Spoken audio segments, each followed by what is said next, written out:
Topoko lafinaritra topoko vafalta faraka aminao ndray mititakarivan'ny Zomaidi manasanao mpanajana ihany koa anaraka ny fampahalalam-baovao hatramin'ny farany eto fahita lavitra ma TV ny fanamariana ny 7 febroary izay natao indrindra atsiarovana ny asabotsymena no isan'ny hoentina amintsika eo ihany koa ny fitsangana n'ilay fikambanana antsoina hoe ARD izay iarahan'ny Dr Jean-Louis Robinson amin'ireo mpanaradia aminy ary ny zavaniseho tetsy tsara lalàna tetsy 7 febroary 7 febroary 14 dimy taona katroka androany ilay asabotsymena izay nafatesana olona tany any amin'ny 7 tany naratrana malagasy anjatony ihany koa noho izany nisy nietsika nentina namariana izany fotoan-dehibe izany izay niarahan'ny fikambanana AV7 tamin'ny Andry Rajoelina.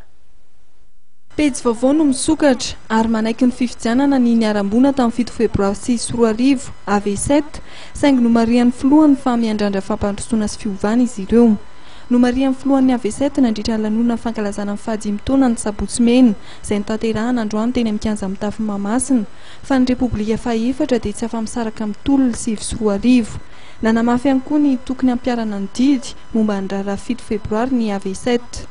Mba mampiany antsakany sy andavany tokoa ny sasy enty na mivoaka ny fitsarana mba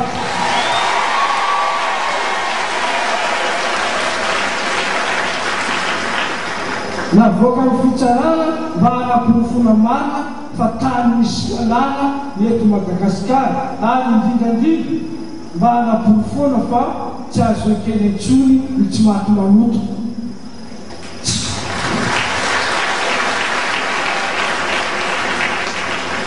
Tsy maintsy arovana tany ny zon'olombelona noho izany ny raha tsy hitsy ny aloha amin'ny fampiarana ny didy izay vo ny famelan-keloka raha ilay izany.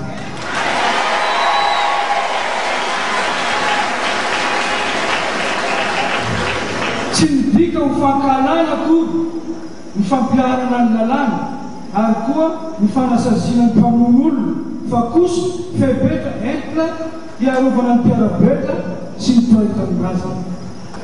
Felirano Batsimy izy ity izay vadika aloha kelila. Ny filoham-pirenena sy solombavam-bahoaka nataontsika tsara tsodrano tsara rava. Mbola etsika ho ary fagnina.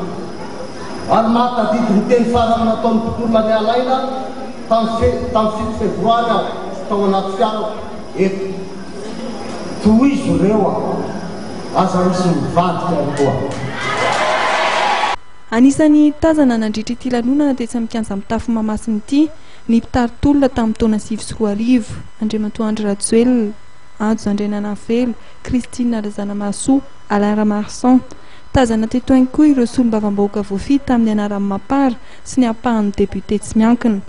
Raha tazana tamin'ny lanonana androany ny mpitarika ny TGV isa-paritra dia tsy tonga teto Mahamasina kosa ny sekretera nasionaly ny antoko TGV Lanto Rakotomavo.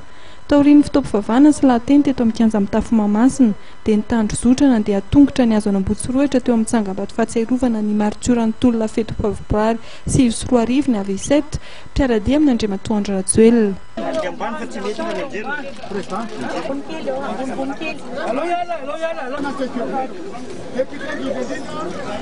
Nefara tamin'ny fametrahana am-boninkazo tetsy amin'ny tsangambato-pahatsiarovana ho an'ny lavo tamin'ny tolo 7 febroary 20 niezika amin'ny tanteran'ny AV7 sy ny mpanaradia n'Andriamatoa Andry Rajoelina androany.